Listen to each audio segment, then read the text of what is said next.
Well, good morning to you this morning. Today is December the 22nd, and today is going to be the 17th Advent meditation that we've been doing for various and sundry sources. Today I'm going to go back again to the Book of Common Prayer, and the thoughts here are always mostly short. I thought I'd give you some back to the time I took yesterday with a lengthy reading, although it's excellent reading as my obviously as I think, or I wouldn't have read it. This is about Santa Claus today and the ancient tradition. The original old Saint Nick, who inspired the tradition of Santa Claus.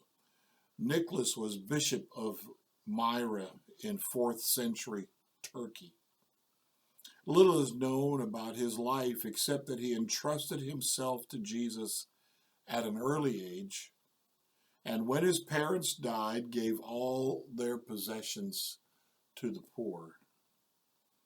While serving as bishop, Nicholas learned of 3 girls who were going to be sold into slavery by their father. Moved to use the church's wealth to ransom the lives of these little ones, he tossed 3 bags of gold through the family's window.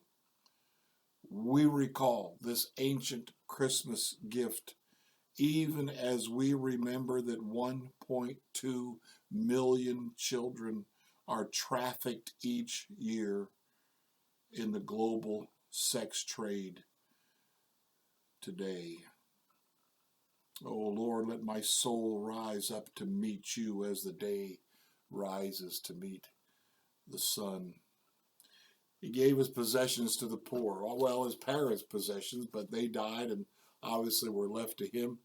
And he gave all, it says, their possessions to the poor.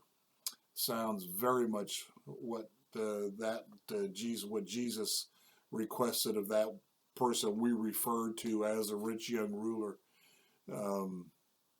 what he was asked to do, because the Lord knew the wealth was a stumbling block. Go sell all that you have, give it to the poor, and then come follow me. Nicholas did that. This Nicholas, the Nicholas that carries that name down through the years for Saint Nicholas, Saint Nick. Old Saint Nick was a jolly old man. Throughout time and history, cultures have a tendency to take bits and pieces of what's been before and twist it and change it and turn it. Even back then, 4th century Turkey, and it still happens today, parents sell their daughters into slavery because they need the money, because the daughters are going to be a burden to them. They're going to cost them money when it comes to marrying them off to someone else. And so they see them as an opportunity to sell and help the rest of the family. That still happens today. And so they end this. We recall this ancient Christmas gift. Remember the 3 bags of gold. We recall this ancient Christmas gift even as we remember that 1.2 million children are trafficked each year in the global sex trade today. In our own newspaper here, just a couple of days ago, word of a large sex trade operation that was broken up. It's not relegated to other places and other times. It's here, it's now. And I think of this. Obviously, those of you who know me know these things are close to my heart. When Chris, maybe I better not say this, but I know I'll be getting things for Christmas, and they'll be nice, and I'll love them. But that which I love the most is when I open a card that says, Daddy, we have donated X numbers of dollars, or just made a donation in your name to International Justice Mission, or Bible translation or something of that kind. Those cards I still keep. I have them. The other things may have worn out. They may have been put away somewhere or left to sit, but those things, that's the spirit of Christmas.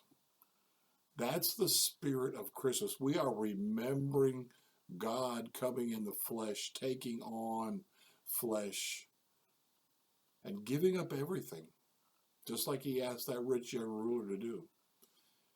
Giving up everything, laying aside his glory, not selfishly holding on to his nature of deity, but taking on flesh. That's real Christmas. We've girded it with so many other things, but that's really what it's about. Later on in this meditation, or in this daily devotion, they talk about Catherine Booth. Remember, her husband, William Booth, was the founder of the Salvation Army. Well, she's listed as the co-founder of the Salvation Army. Catherine Booth, co-founder of the Salvation Army and a passionate advocate for children, said, quote, "There is no improving the future without disturbing the present." You can't keep doing the same thing and think you're going to get a different result.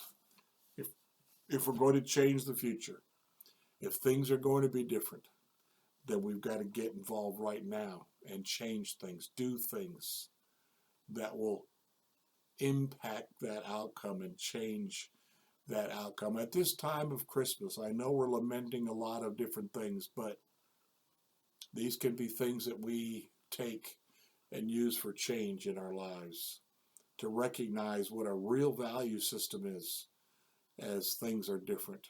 What are we missing, and why do we miss them? What can we put in their place that would honor God? Advent, a time to pause, to think, to be prepared, get prepared for the coming of the Lord.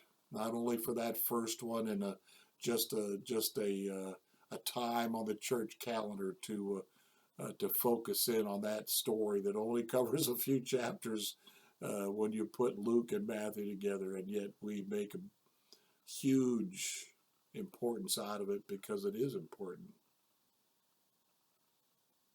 But also to be preparing for his return.